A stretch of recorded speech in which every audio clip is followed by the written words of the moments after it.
Miss world contestants Warangal Ramappa దేవాలయ సందర్శన వివాదాస్పదమవుతుంది. ఇక ఆలయ సందర్శన నేపథ్యంలో అక్కడి మహిళలు విశ్వ సుందరుల పాదాలు కడగారని బీఆర్ఎస్ తీవ్రంగా పరిగణించింది. ఇక కాంగ్రెస్ ప్రభుత్వం తెలంగాణ మహిళలతో ప్రపంచ సుందరాంగుల పాదాలు కడిగించి అవమానించారని ఆ పార్టీ మాజీ ఎమ్మెల్యే గొంగిడి సునీత మండిపడ్డారు. మరి ఈ మేరకు తమ పార్టీ కార్పొరేటర్లతో కలిసి తెలంగాణ మహిళా కమిషన్ చైర్పర్సన్ శారదకు ఫిర్యాదు చేశారు.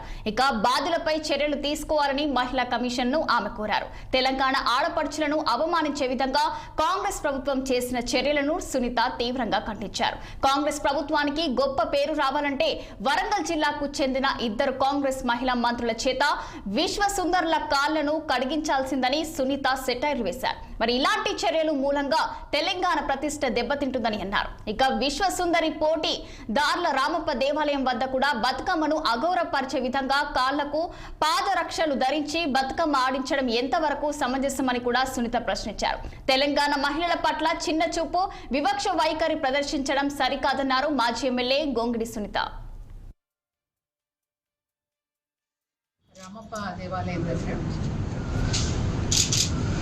తెలంగాణ రాష్ట్రానికి విచ్చేసిన విదేశీ సుందరి మనం విశ్వసుందరి పోటీలకు విచ్చేసిన విదేశాల నుంచి వచ్చిన మహిళలందరినీ రామప్ప దేవాలయం చూపించే ముందు వారికి అతిథి మర్యాదలో భాగంగా అక్కడ ఉన్న మహిళల చేత వాళ్ళ కాళ్ళు కడిగించడం అనేది తెలంగాణ మహిళలకు అవమానకరంగా మేము భావిస్తూ ఉన్నాం. ఈ తెలంగాణ ఆత్మగౌరవానికి పెద్ద ఎత్తున మాకు అవమానంగా భావించినాం. కాబట్టి మహిళల పట్ల ఈ ప్రభుత్వం చూపిస్తున్న వివక్షని నిర్లక్ష్యాన్ని మేము ఈరోజు మహిళా కమిషన్ ముందుకు తీసుకొచ్చాం. ఇది సరైన పద్ధతి కాదు.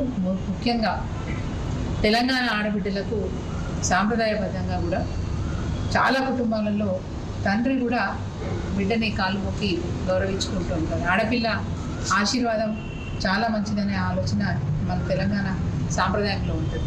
అదేవిధంగా బతుకమ్మ పండుగ ఆడేటప్పుడు కూడా ఆ విదేశీయులు చెప్పులతో బతుకమ్మ ఆడేది. అంటే చెప్పులు వేసుకొని బతుకమ్మను ఆడడం, ఎందుకంటే గౌరీమాతని పూజిస్తూ మమ్మల్ని సుమంగలిగా ఉంచని చెప్పి అమ్మవారిని కోరుకుంటూ ఉంటాం.